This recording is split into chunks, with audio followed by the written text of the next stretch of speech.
Naomi Holdt is our guest for today on Baby Brunch. She's an author, a speaker, a psychologist, and she's based in KZN. It's always wonderful to know that our educators, our guests, our parents, she is a mother of two with 20 years of experience in education, educational psychology, and psychotherapy. And as a parenting professional, she's brought out a book, and I got hold of it. If you are watching some of our videos on our social media platform, you'll see me holding it. Naomi Holdt, Bounce: How to Raise Resilient Kids and Teens, the simple and effective guide to parenting you were not expecting. Well, the one thing I can tell you, Naomi Holdt, is welcome to Baby Brunch, first of all. Thank you so much for having me. I'm so excited to be here. The other thing I want to say is that we are one of the parents, groups, people that I hang out with that goes, there's no parenting manual for parenting, these American books. And then a woman in KZN writes about resilience. The first question I'm going to ask you is exactly about that. In lockdown, I didn't really enjoy the word resilience. I wanted to rebel against it. And even today, I asked a few of my colleagues who are not parents. I said to them, so this word resilience, and a lot of people don't have a positive response to it. Why a book on resilience? What is resilience to you as a professional, and especially as someone who have got teenagers and children in your life, and who is a psychologist? What does resilience mean? So I think what we've seen and what we've seen more and more of over the last couple of years, especially during COVID and after COVID, is just we're in a mental health crisis globally. And we all know about getting knocked down. I mean, even from our own childhoods, we're going to get punches, they're going to roll. But we see such a difference, and we saw this over the pandemic, between people who kind of were able to get back up again and those who really, really struggled. Now, we know our kids are going to, and they are getting punched left, right, and center by life and things that are happening at life, in school, in friendships. And the awesome thing is that through different things that we can implement in our homes and ways that we parent, we can really help them be able to recover from those punches. But yes, I think that word resilience, I mean, I remember a friend of mine actually saying to me, and it was after the unrest a few years ago, and I laughed at it, but she was so right. She said, Naomi, if one more person tells me that as South Africans, we are resilient, like I'm just going to hit the ceiling. And she was so right. And I think it's because we just hear that all, and we just expect it to be. But we can see from the mental health situation in our world, in all age groups, that it's not just as simple as you must just suck it up and move on. In fact, we know that a part of resilience is to be able to process and feel all the big feels to be able to get back up. In the week, we had a conversation around bullying. And I mean, this is not for you, but I found it quite interesting because the educator in our chat, we talked about how not all things that are negative are intended to build character. In that realm of building character, is resilience supposed to help us build character? Like do we grow up and say, oh, I am resilient and now it's finished and I am strong, or does it hang around? And by the way, I need that friend's number because I want to side with her and go, I am tired of being resilient. I think most of us, especially in our country, are feeling that way at the moment. I think for me, when you say is resilience something, I think we can talk about all aspects of life like that. And that for me is one of the most awesome things about being a human being, about being a parent, about life in general, is that we never get to the top of the mountain. You kind of get to the top of the mountain, you think, I've done this bit of my personal growth, and then you realize there's like a whole mountain range ahead of you. But isn't it awesome that we can grow and learn all the time? And I think it's the same with resilience.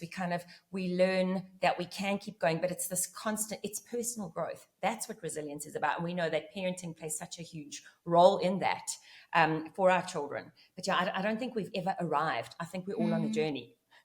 I'm sticking to none of my questions because I am so excited that I've got you. No, because here's the other one that I want to ask. I mean, resilience, right? So one of the other things that I've learned this week, and I enjoy Baby Brunch so much because I learn so much through our experts, right?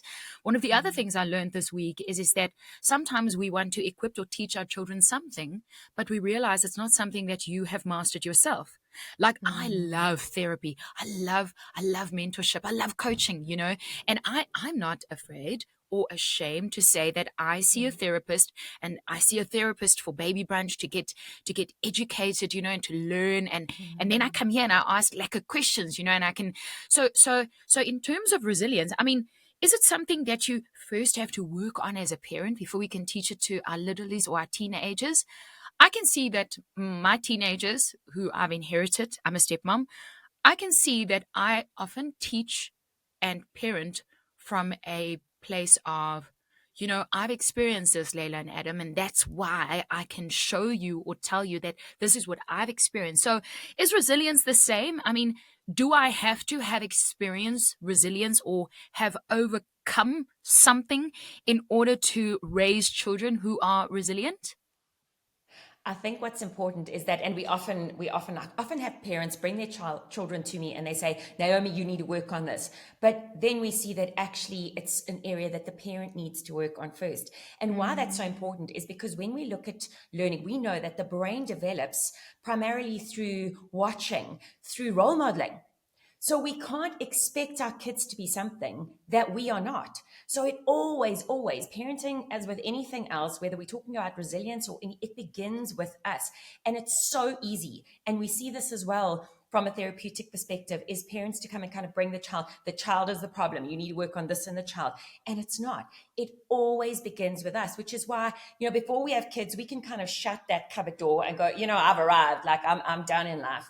And then we have kids and it's like all those boxes start tumbling out and we realize, oh my word, I've got to work on so much in my life in order to be able to be that and show my child how to do life. So it begins with us. Are you saying in order to raise resilient children, I have to be resilient? But what makes you think that you're not resilient? So I think that our children are learning from us. They're learning how to bounce back. They're learning how to get up, how to get through the difficulties. Part of being resilient is all the attributes I've spoken about in the book. And that is really why the book is not about what we teach our children. It's who we are in order for our children to develop resilience. So that is going to be working on ourselves. It's going to be, you spoke about getting help. Give me the attributes. Like what if I want to learn how to be resilient and I'm going to teach this to my children, what are the attributes of being resilient? So that is really that we've got to have the courage to work on ourselves. We've got to be able to see the value of self-care. We've got to be able to understand how healthy relationships look and work.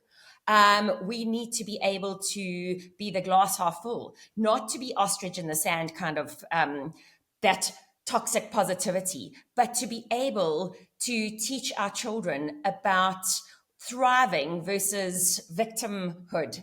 We need to be able to put boundaries in place as parents. And of course, so much of that, it's not just boundaries for our kids. That begins with our own personal boundaries. And we know so many people who battle to put boundaries in place for various reasons. We need to focus on our foundation. So within a family situation, that is what's important to our kids. It's about those everyday things like, is it Friday night dance-a-thons? I don't know what you do in your home, but for me in my home, one of the most awesome things, which helps regulate so much after like a heck of a stressful week, is on the way home from school or I get home from work and we all just blast our favorite songs and we dance and we sometimes video it and rewatch them. But it's that togetherness, it's connection. It's something that my kids know. This is what makes me a part of a family that matters. Not just, Lana, I think one of the things that we really battle with, because it's a part of just the lifestyles that we live, is rush and busyness. And along with that comes stress. But stress is the biggest disconnector. And when you're going back to resilience, one of the major factors of resilience is connection and relationship. So what stands in the way of our relationships with anyone? So often it's stress. Stress is toxic. Stress keeps me in my world. It keeps me in survival mode. A question I've been asking a lot lately, and I actually want to do quite a bit more on social media about this, is are we living, remembering that our children are learning, growing, becoming who they are because of what they are seeing? And in fact, if you relook at our role as parents, it's to grow our children's brain. The brain is developing and a lot of parents go, until the mid-20s. And it's our role really to help that brain, all the attributes, all the characteristics grow. But the question that has really kind of struck me through last year, it's always been in the back of my mind, but are we knowing that how I live is a role modeling to my children? If we really think about the percentage of the adult population that is honestly, truly happy, it's not going to be that high. So what am I role modeling? Am I living to live every day, or am I living to survive? Because most of us, it's get up, it's survive. What do we have to do to our day to get back into bed tonight? The weekends are so busy. It's sport, it's this activity. What are we actually role modeling? So it really is about going back to, am I living? How can I live more to live? That means to enjoy and appreciate every moment, both, and that's where gratitude also comes in. What is around me and in my relationships? Am I having fun? Are the people that matter to me, do they know that they matter? Do they feel loved? And of course, when it comes to feeling love, as parents, we like so often, well, obviously, I love my children. That's not the question. Do our children feel loved by us? Remembering that we all give love and receive love in different ways. So it's interesting how a conversation on resilience, that it touches on so much, on gratitude, on being in the moment. I loved your connectedness summary. By the way, we bake bread. We get together and we bake bread. I love and, that. Yeah, I That's make so a symbolic. bread. And I made a bread last night. And my daughter said to me this morning, your bread didn't rise. It tastes like pancake. And then I said to her, so what are we going to do about it? And then she said to me, it's how you intended to make it. So I would like some. And then in the car on our way to school, she ate what was intended for a challah. She ate a flatbread. Love that. And she enjoyed every moment because she understood that I made it with love. That's it. I know we started talking about resilience and we started talking about our book. And I know that I asked you no questions about your book. So I think I need to focus on that.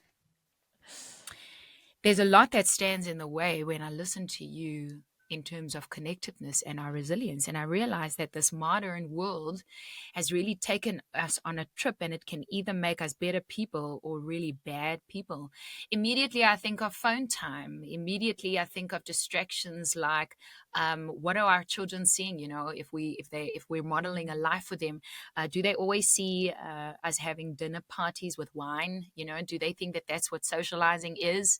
Do they think socializing is when mom and dad disagrees? Because maybe that is what there's a lot of in the home. So I really enjoy what you've said, and I'm going to re-listen to it a lot of the time because I think that will keep my relationships on track too. In today's world, how important is it for us to carve out time to have our children lead the play and the games? I mean, this is something that in your book, Bounce, How to Raise Resilient Kids and Teens, comes up. Absolutely. And play is so important. And I think that, we sometimes when we think about play, we only think about little kids. And actually in our adult lives, we're not playing because we're so busy surviving. And we know that those two occupy different parts of our brain. But in playing, we connect. We know that, there's a reason that as psychologists, we do play therapy because it's how children process the world. It's also their language. So it's how they communicate. So in terms of how do we connect? Well, when it comes to our kids, we play because that's their greatest connection. I often, when I'm talking about this, I like to think about just as couples. Like when we went on dates together, it wasn't all serious. We didn't decide we were getting married because everything was just serious, and we intellectually decided that we would be a good match. We got to know one another through laughing, through connecting, through play.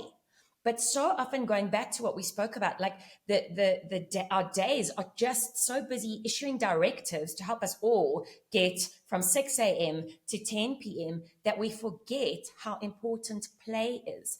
And then, of course, if we do play, we like to lead or say, okay, well, we're going to, I'll sometimes say to parents, okay, well, what do you do? What quality time do you spend with your kids? They'll be, no, they come with me to play golf, or they come with me to the tennis club or no, what are you doing to get into your child's world? Because when our children feel like we getting to know their world and getting into their world, that's when they feel, oh my word, I matter, I'm significant.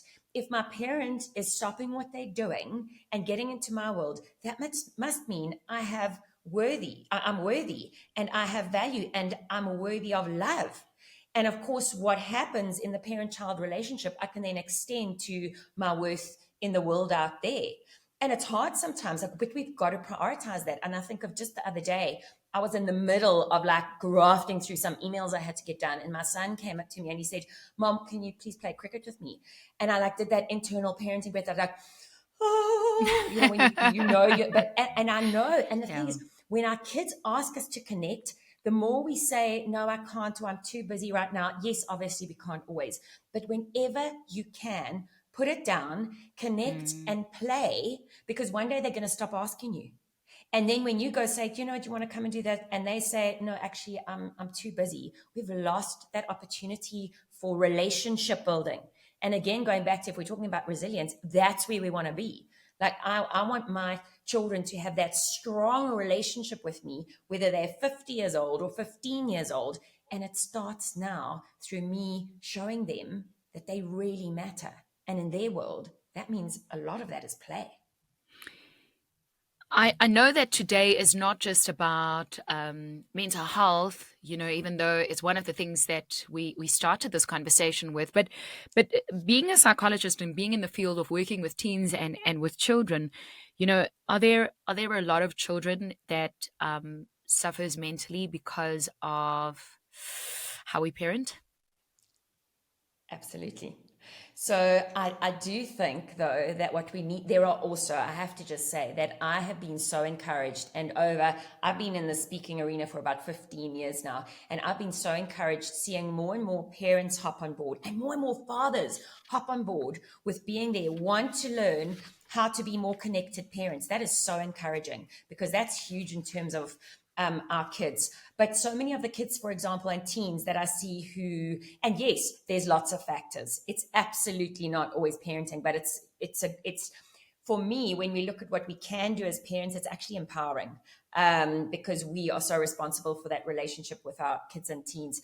But going back to your question, so one of the things that I see a lot is when children are raised in homes where, for example, big emotions are not spoken about. So yes, come to me if you're feeling happy or if you've had a good day, but if you're like in a bad mood, if you're angry, if you're miserable, if you're feeling super sad, then please go sort that out by yourself.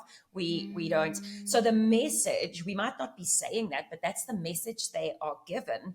And that's then what we're doing here is we're actually giving them a whole lot of other messages, some of which is only part of you, only your like happy self is acceptable to me. You're only good enough when you're showing those good emotions. In this family, we don't do that other side.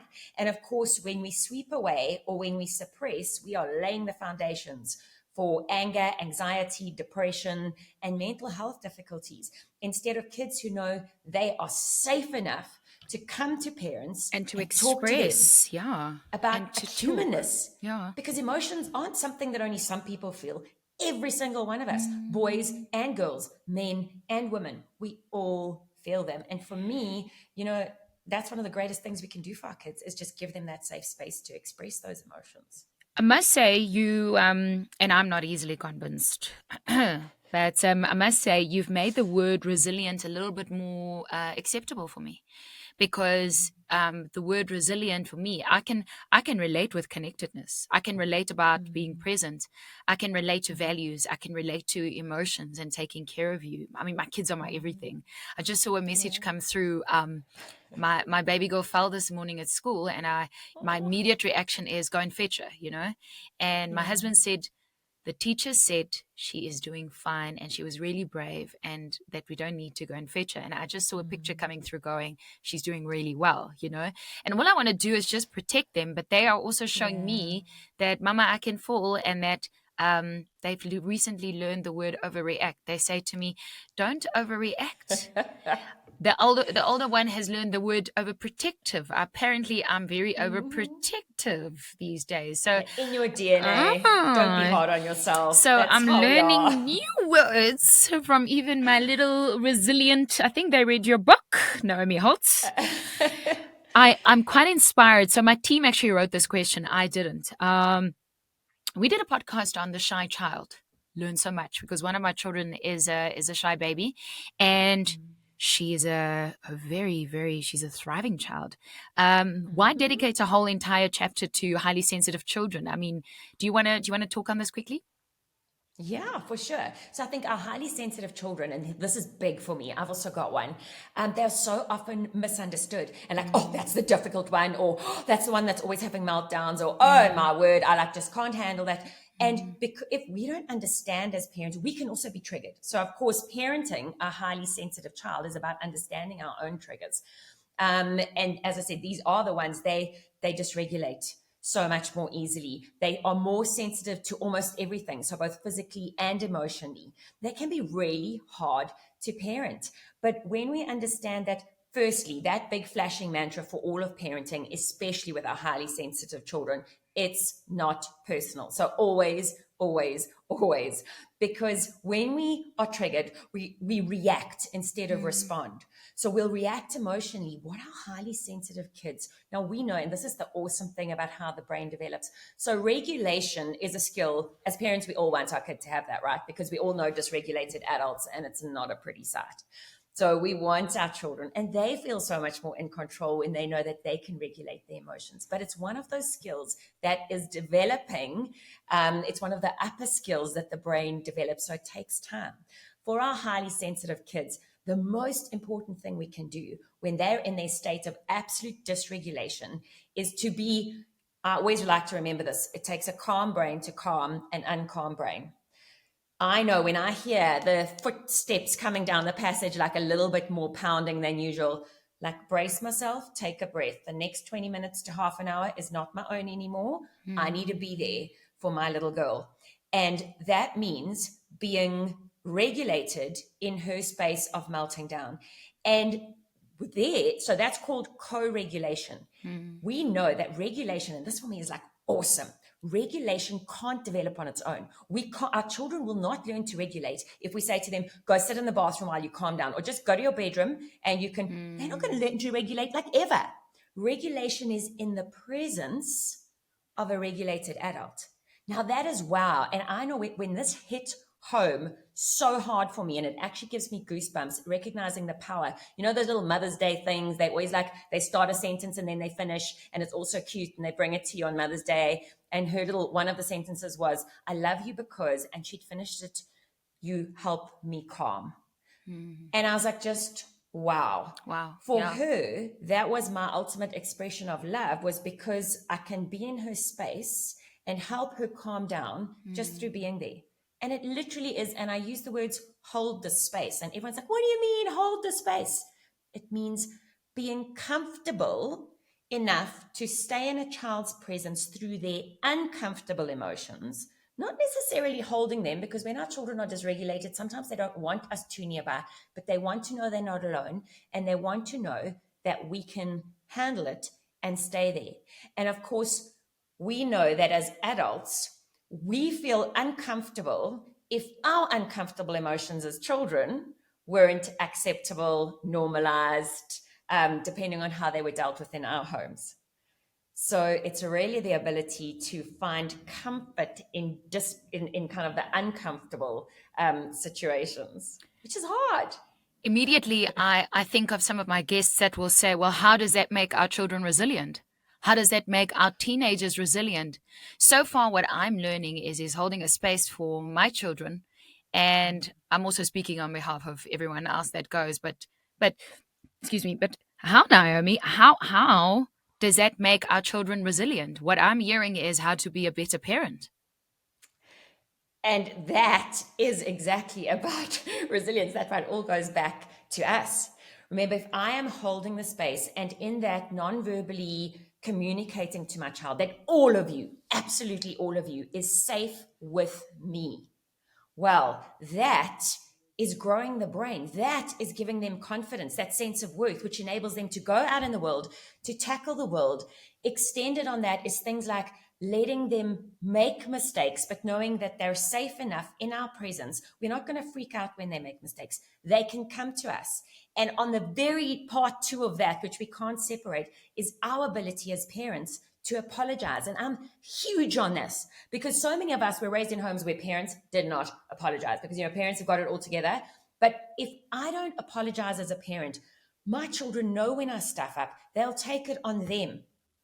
And then when they grow up, they won't know that as adults, it's human to make mistakes.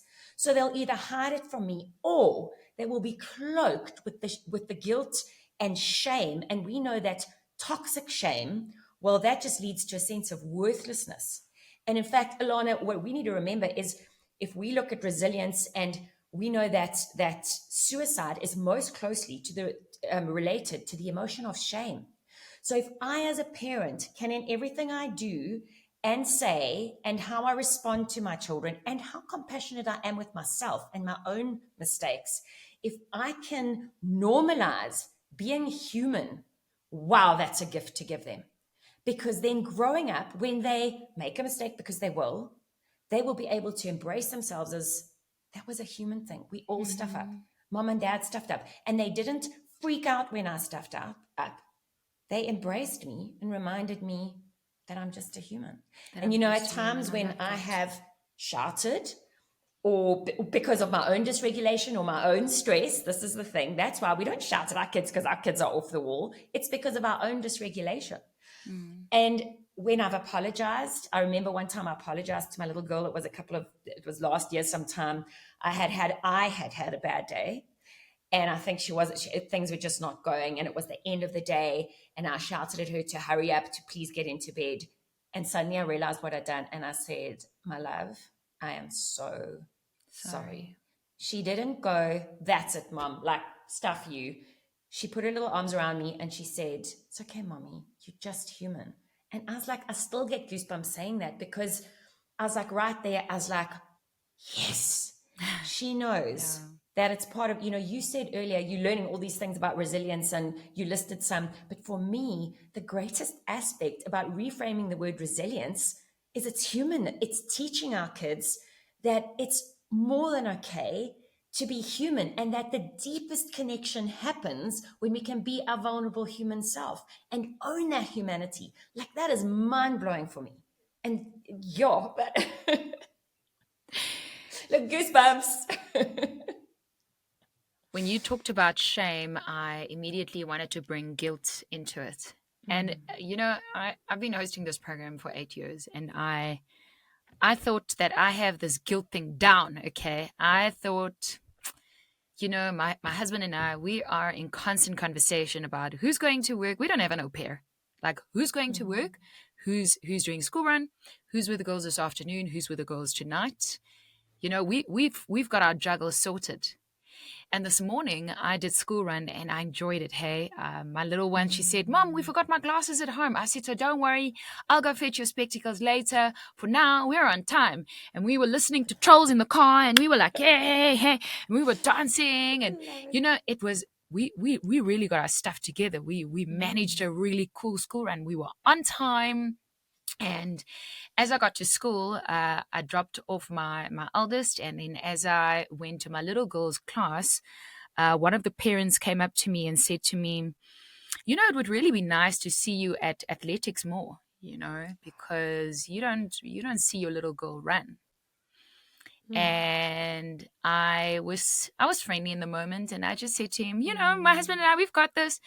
And he continued for 5 minutes. He talked about my absence and how, Ilana, atletiek seisoen, dis net so lank. It's only a few months, and you've been missing out on all of this, and sometimes, Ilana, working is maybe not for you because you're missing out on your, and I could tell that maybe his feedback or judgment is coming from a different point of view. And I went home and I had a chat to my husband about it, and he encouraged me by telling me how, we're in conversation all the time, and that that this is handled, that it's not other people's business, Did it make me feel guilty?